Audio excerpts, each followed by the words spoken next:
Got my camera ready. I've got my lights ready. Okay, let's do this thing for real.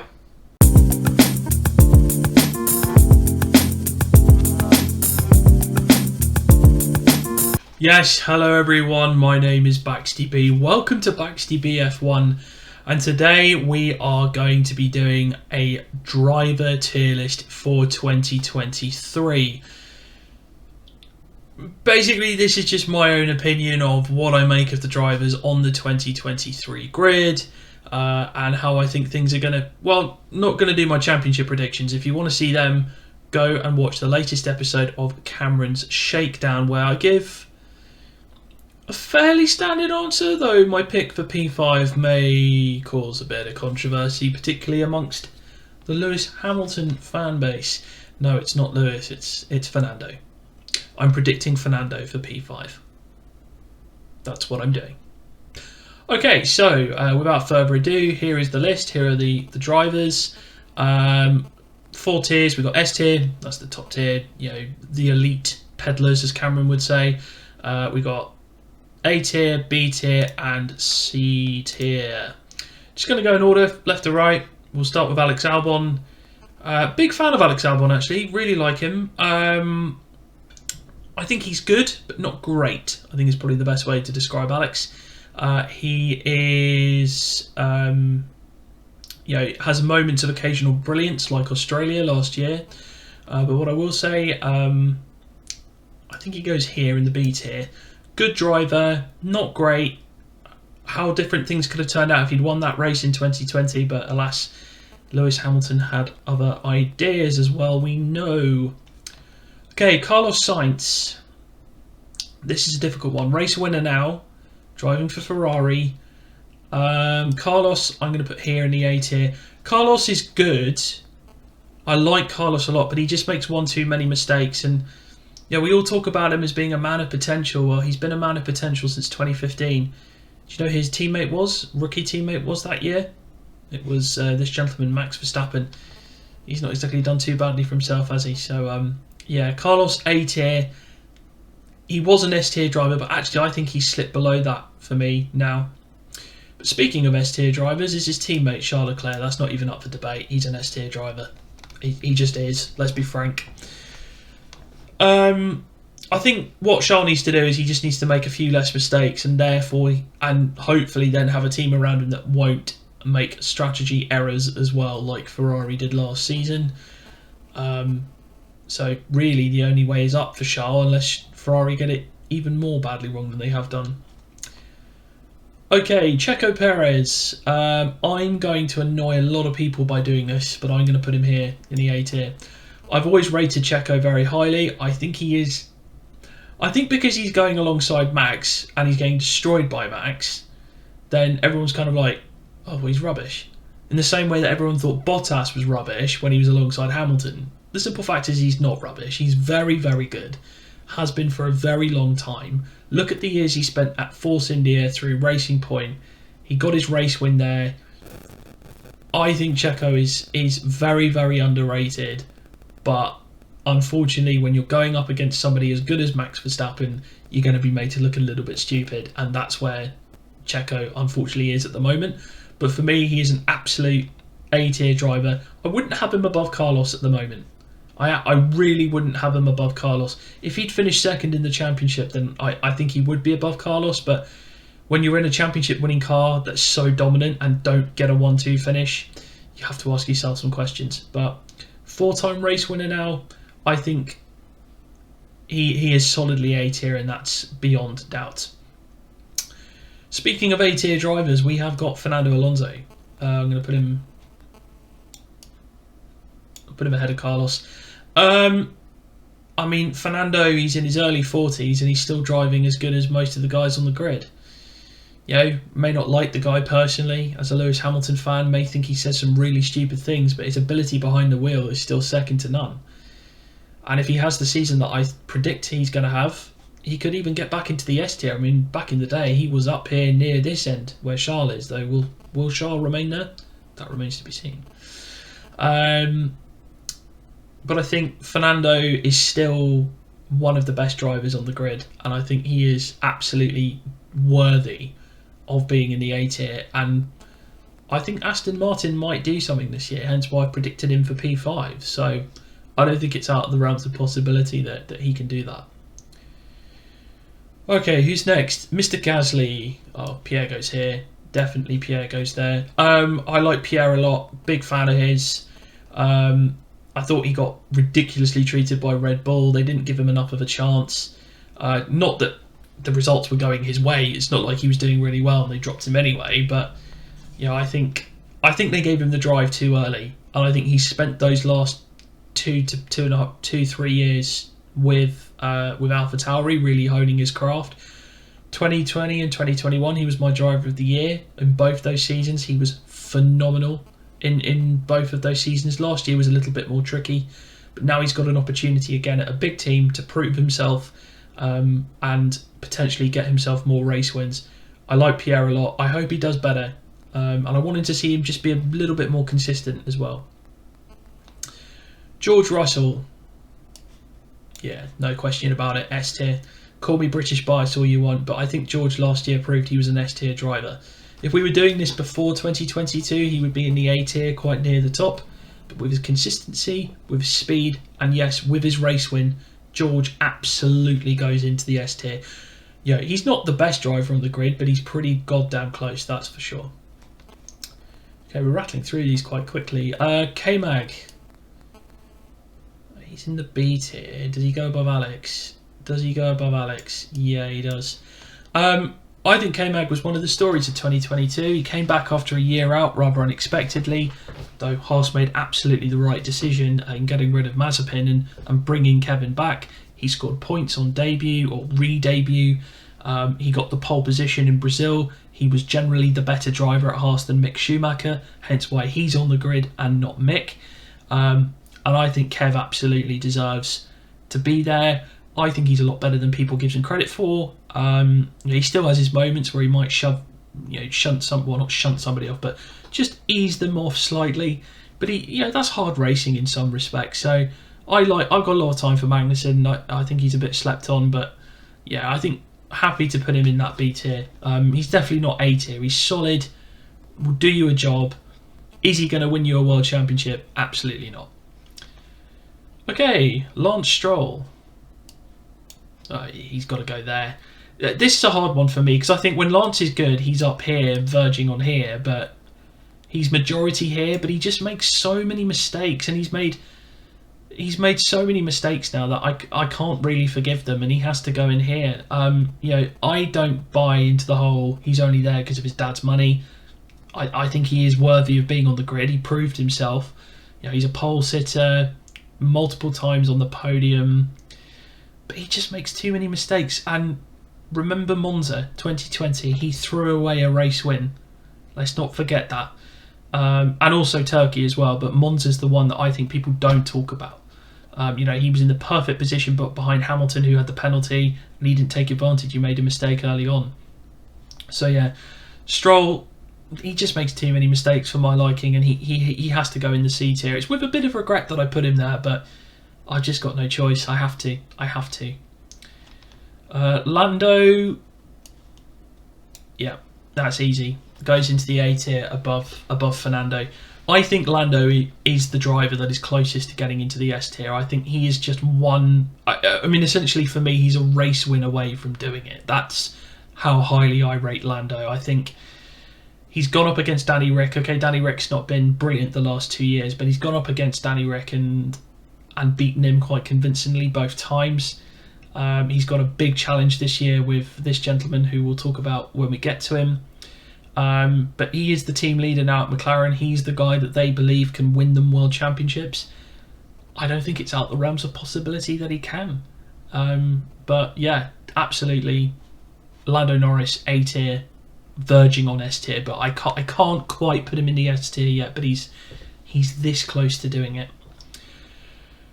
Well, speaking of people who might be in the S tier, well, it's this guy. It's Sir Lewis Hamilton, top of the S tier. For me, the greatest of all time. 103 race wins, 103 pole positions.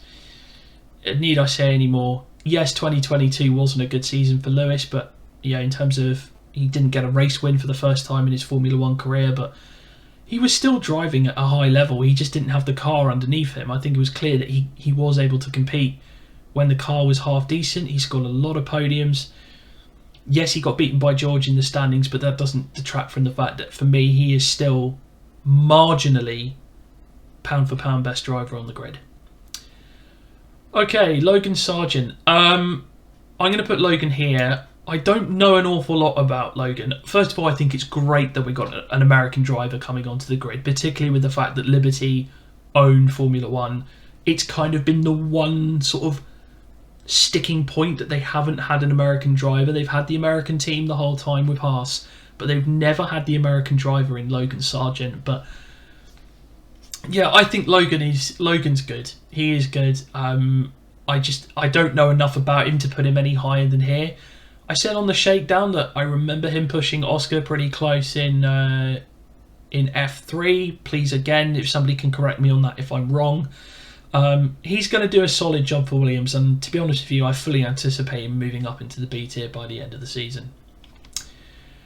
Now, I probably already alluded to this, but Max Verstappen, the current world champion, two-time world champion, dominated last season. He goes into the S tier, absolutely. He's been S tier for a long, long time. Yeah, people are going to call me biased. They know I'm a Mercedes fan and everything else, and I've got Lewis there, but I'm going to give Max his flowers here. Max is unbelievable, and unfortunately I think both of his world championships have been overshadowed somewhat, definitely 2021 by what happened in Abu Dhabi and the cost cap scandal, and sort of by proxy the 22 has been slightly overshadowed by that.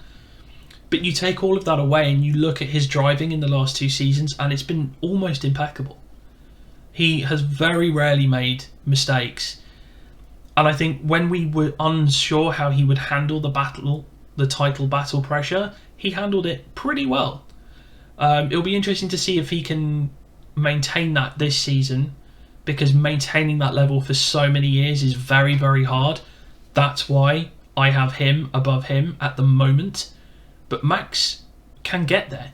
He absolutely can. And for example, Lewis could just start coming off a little bit this year, and Max could easily overtake him into that position. But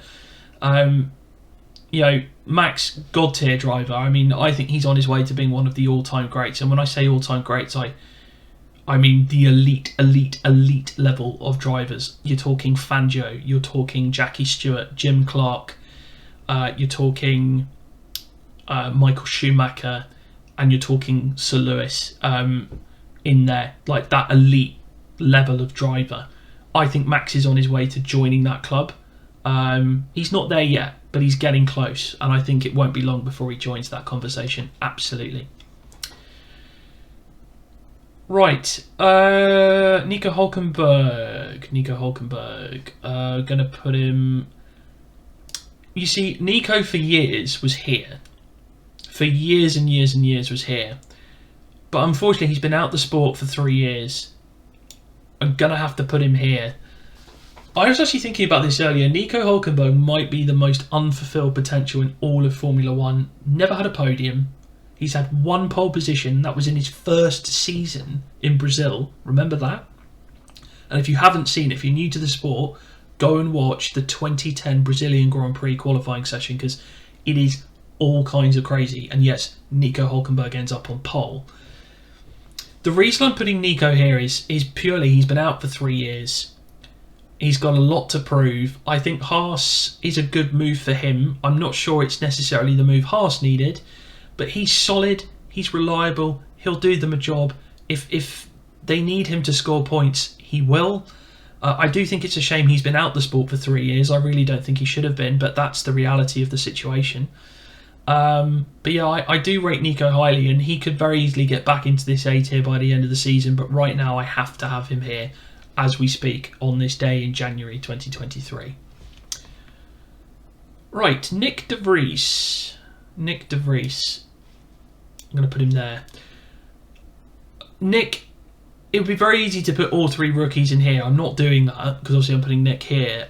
Nick has got so much experience, and I think that stands him in good stead. He's a point scorer already in Formula 1 in the one race that he has done. He's a world champion in Formula E.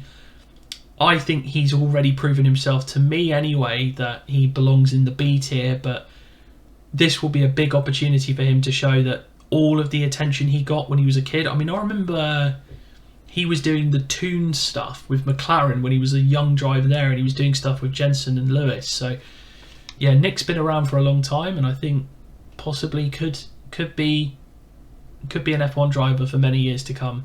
I know he's got his eyes set on that Red Bull seat alongside Max as well, but yeah, we'll have to see how that one works out for him. Esteban Ocon goes in there, just above Pierre Gasly. I think Esteban is great. I've always been a fan of Esteban. Race winner now. Kind of went toe-to-toe with Alonso and gave it his all. Didn't exactly get dominated by him, which I think is always a good sign for a driver. I think at the moment he's probably marginally the number one driver at Alpine, but that's only because they've got more experience working with him and they've invested in him long term as well. This little battle here between Ocon and Gasly is going to be fascinating this year. I'll be fascinated to see who comes out on top, and I can't wait. It's going to be so good. I have Ocon marginally ahead of Gasly right now, just because I think Ocon is that little bit more consistent than Pierre at time of current recording, but that could very easily change any point during the season. And we know these two don't get on as well. They're all friends now, entente cordiale and all that, but yeah, we'll have to see how it goes. Okay, Oscar Piastri. I actually think Oscar's the hardest one to rate on this list. I haven't seen a young kid come into the sport with a reputation like his since these two gentlemen here, certainly. And I think Oscar has the potential to get up there. But right now, simply because I just don't know that much about him, I mean, I've seen enough to know that he doesn't belong in here. I'm going to put him here. I know that's probably lower than he probably should be, but I just think because he's not done races yet in Formula One, he just needs to prove himself that little bit. I fully anticipate by the end of the season that Oscar will be here somewhere. But right now, I have to have him here. But I am so intrigued to see how this young lad does at McLaren and up against Lando Norris as well. He couldn't actually ask for a better teammate to go up against. So really excited to see what Oscar does over the course of 2023. Right then, Valtteri Bottas. Yeah, he goes in there. Bottas, I've been a fan of Bottas for years, since his Williams days. You know, he's so quick, particularly over one lap, but he is just very, very fast. He went ahead. What am I saying? He went up against Lewis for 5 years. Okay, Lewis kicked his ass for 5 years, but there were weekends where Valtteri could come out on top, and there were some weekends where Valtteri was just untouchable with his pace. You know, you think of Australia 2019. You know, he destroyed Lewis in that race. He just was like, I'm going to obliterate everyone. You think of the one I think of actually is Monza 21, where he won the sprint race. He got pole, I think, as well, but unfortunately then had to drop back with an engine penalty and then came back and finished P3 behind the two McLarens. That's how good Valtteri Bottas could be on his day.